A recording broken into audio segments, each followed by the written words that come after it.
months ago, I picked up on a charity called Remember Syria. When I read over the statement for Remember Syria, I saw that the founder, Cody Langford, was intending to travel to Syria to deliver humanitarian aid supplies himself. Now, when I saw this, naturally, I was a little skeptical of his plans, which is why I decided to travel to California myself to interview Cody Langford. My name is Cody Langford. I'm 23 years old. I live in Stonyford, California. I've been working on a ranch, the Stonyford Ranch, for over a year and a half. And I launched my charity, Remember Syria, in April of 2013.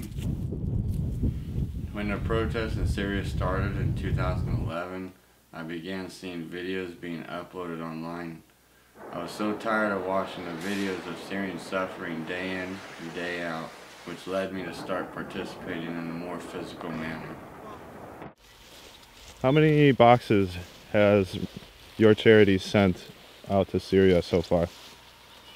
19 completely full boxes, fully of this different clothing, such as baby clothes, women's clothes, men's, teenagers' clothes, all separate. They were all put in boxes and labeled specifically what was in each box and how many. Cody works with another charity named Helping Hand USA in order to get donated clothes to refugees. Without this organization right here, I would be dead in the water of not knowing where to send my clothes to and making sure they are put into the right hands. Cody's main inspiration to begin his charity, Remember Syria, was a man's charity that was called Don't Forget Syria. The man that started this charity was named Wibby Abma. Wibby traveled into Aleppo himself and delivered blankets to the locals. He made several trips and his charity was very successful. After seeing this, Cody was inspired to make one of his own. All right, so what was it about Wibby's journeys into Aleppo that inspired you to start a charity yourself? He inspired me by showing me that one man could make such a huge effort happen. What I'm doing, I think sometimes is a patch, but as for one human being doing it, it's to instill hope and show Syrian refugees that have been ignored by the international community and everyone else, that has been left for dead and only been left to look towards God as just a light of hope, to show them that maybe one person of other origin cares about them.